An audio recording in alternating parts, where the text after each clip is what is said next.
কয়েকদিন গুমোট গরমের পর আজ সকাল থেকেই আকাশের মুখ ভার। ভোর রাত্রিতে ঝিরঝির করে একটু বৃষ্টিও হয়েছে। পলাশ কাল পড়ার ঘরে শুয়েছিল, মুন্নি, বাবা আর মা নিচের ঘরে। শিলং থেকে বড়দা, বৌদি আর ভাইপো গুড্ডু এসেছে, তারা আর একটা ঘরে। ভোরেই ঘুম ভেঙেছে পলাশের। পরীক্ষা শেষ হওয়ায় এখন পড়াশোনাতে একটু ঢিলেমি ভাব।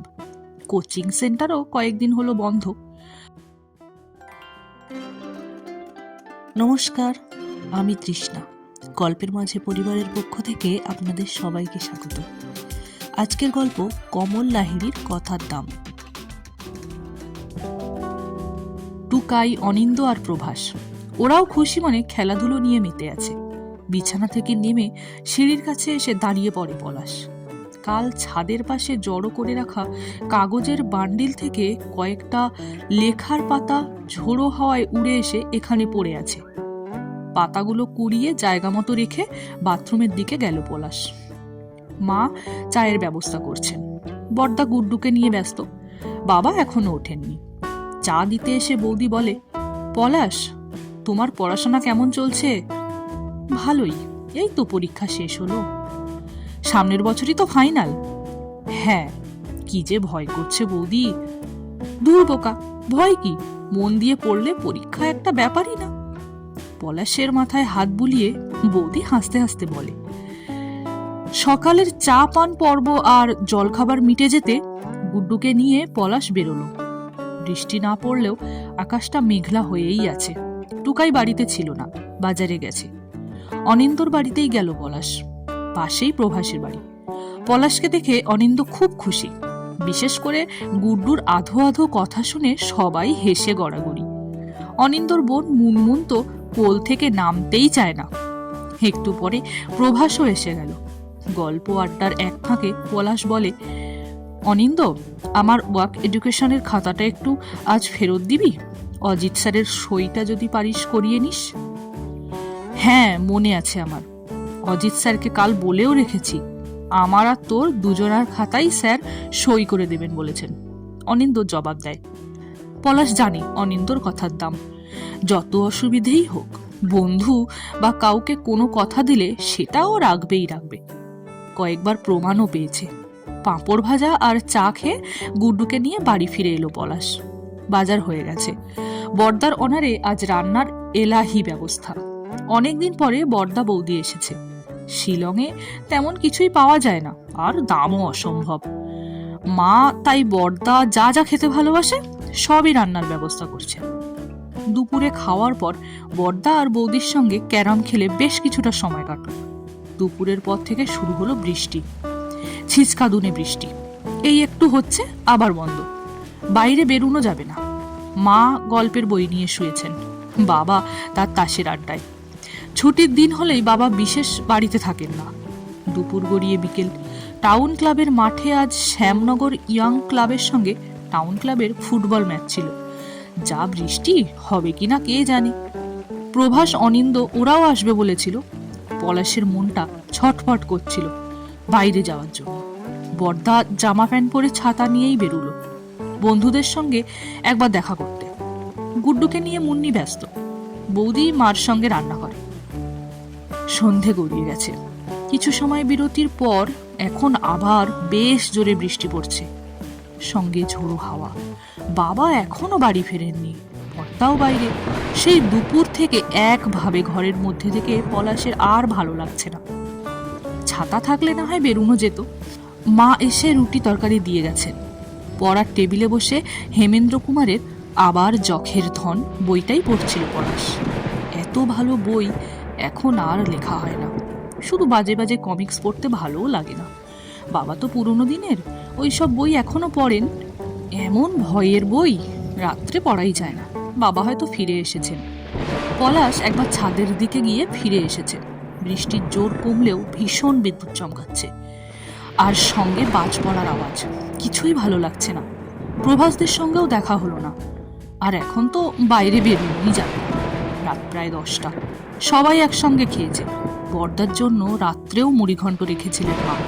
পলাশও একটু পেয়েছে। শিলং পিক আর চেরাপুঞ্জির নানা রোমাঞ্চকর গল্প শুনতে শুনতে খাওয়া শেষ হলো। মা এসে বিছানা ঠিক করে দিলেন। এক গ্লাস দুধ খেয়ে পলাশ বিছানায়। রেডিওতে বলল এটা ঠিক কালবৈশাখী নয়, কোথায় নাকি নিম্নচাপের সৃষ্টি হওয়ায় এই প্রাকৃতিক বিপর্যয়, তবে গরমের হাত থেকে একটু রেহাই পাওয়া গেছে। ঘুমিয়ে পড়েছিল পলাশ। হঠাৎ দরজার থেকে ঠুকঠুক শব্দে ঘুমটা ভেঙে গেল। এই ঝড় জলের রাত্রে আবার কে এলো? বিছানায় বসে দরজার দিকে তাকাতেই আবার শব্দ। ভয় পেলেও নিজেকে শক্ত করে মশারি তুলে নিচে নামলো। একটু এগিয়ে যেতেই চমকে উঠল। কে যেন বাইরে থেকে কাঁপা কাঁপা গলায় ডাকছে, পলাশ, এই পলাশ, তাড়াতাড়ি দরজাটা খোল, ভিজে গেলাম, তোর ওয়ার্ক এডুকেশনের খাতাটা নিয়ে এসেছি। আরে, এ তো অনিন্দুর গলা। এত রাত্রে এই ঝড় জল মাথায় করে খাতা দিতে এসেছে। অবাক কাণ্ড। তাড়াতাড়ি দরজা খুলতেই ওকে প্রায় ধাক্কা দিয়ে ঘরে ঢোকে অনিন্দ। কাক ভেজা হয়ে গেছে। জামার তলা থেকে খাতাটা বের করে পলাশের দিকে এগিয়ে অনিন্দ বলে, তোকে বলেছিলাম আজ অজিত স্যারের সই করিয়ে খাতাটা ফেরত দেব, এই নে। তাই বলে এত রাত্রে, এত ঝড় জলে খাতার জন্য কি তোর ঘুম হচ্ছিল না? ও কিছু না, আমার কিছুই হয়নি। বাড়ি থেকে অবশ্যই নিষেধ করেছিল, কিন্তু তুই তো বসে থাকবি, তাই স্যারের সই করিয়ে নিয়ে এলাম। নে ধর, আমি এখনই যাব, অনেকক্ষণ বেরিয়েছি, বাড়িতে আবার ভাবছে। কথা শেষ করে আর পলাশকে অবাক করে হঠাৎ দ্রুত বেগে অনিন্দ দরজার দিকে এগিয়ে যায়। পলাশ ওকে এভাবে যেতে দিতে রাজি নয়। কিছু বলার জন্য তাড়াতাড়ি এগিয়ে যেতেই বিস্ময়ে হতবাক হয়ে যায়। অন্ধকারে কিছুই বোঝা যাচ্ছে না, কিন্তু কোথায় অনিন্দ? ও যেন ভোজবাজির মতো হাওয়ায় মিশে গেছে। গলা দিয়ে শব্দও বেরোতে চায় না। তবুও জোরে অনিন্দর নাম ধরেই ডাকে পলাশ। সিঁড়ির আলো জ্বলে ওঠে। রাত অবশ্যই খুব বেশি হয়নি, সবে 12টা। পলাশের চিৎকার শুনে বর্দা, বাবা, মা, বৌদি উপরে উঠে এসেছেন। বর্দা আগে এসে বলে, কিরে, কি হয়েছে? ভয়টাই পেয়েছিস? না, অনিন্দ, কাঁপা কাঁপা গলায় জবাব দেয় পলাশ। বাবা বলেন, অনিন্দ কোথায়? গ্যাস হয়েছে পেটে, ভুলভাল বকছিস। পলাশ এবার ঘরে ঢুকে ওয়ার্ক এডুকেশনের খাতাটা নিয়ে আসে। তারপর সব কথাই বলে যায়। পলাশের কথা শুনে বর্দা বাবা কথা বলতে পারেন না। সব মিথ্যে হলেও এই খাতাটা তো মিথ্যে নয়। ভাবনার কথা হলো। যাই হোক, কিছুক্ষণ আলোচনার পর মা পলাশের কাছে শোবেন ঠিক হলো। বাবা, বর্দা, বৌদি নেমে গেছেন নিচে। পরদিন ভোরবেলায় মা পলাশের ঘুম ভাঙালেন। নিচের ঘরে অনেক মানুষের কথার শব্দ। বিছানা থেকে নেমে দ্রুত নিচের ঘরের দিকেই যায় পলাশ। সেখানে তখন এক করুণ দৃশ্য চলছে।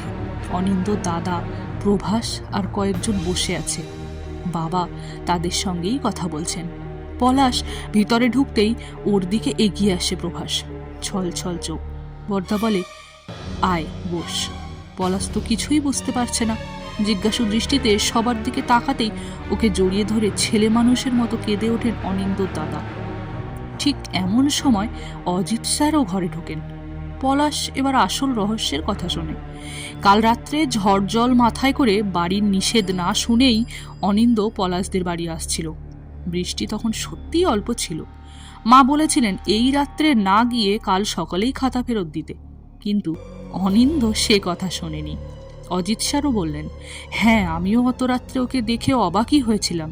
তাড়াতাড়ি দুজনের খাতা সই করে ওকে বাড়ি যেতে বলে দিলাম। একটা খাতাও দিতে চাইলাম, নিল না।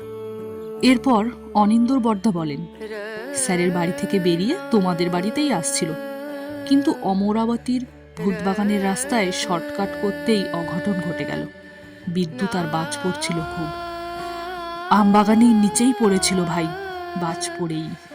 রাত 11:30টায় খোঁজ করতে করতে আমরা ওকে সেখানে পড়ে থাকতে দেখি।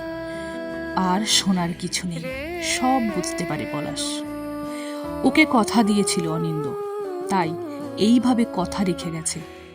ধীরে ধীরে উপরের ঘরে গিয়ে সেই ওয়ার্ক এডুকেশনের খাতাটা বুকের মধ্যে চেপে নেমে আসে পলাশ। খাতাটা প্রভাস টেনে নেয়। তারপর প্রতিটি পাতায় অজিত স্যারের সইগুলোও দেখে।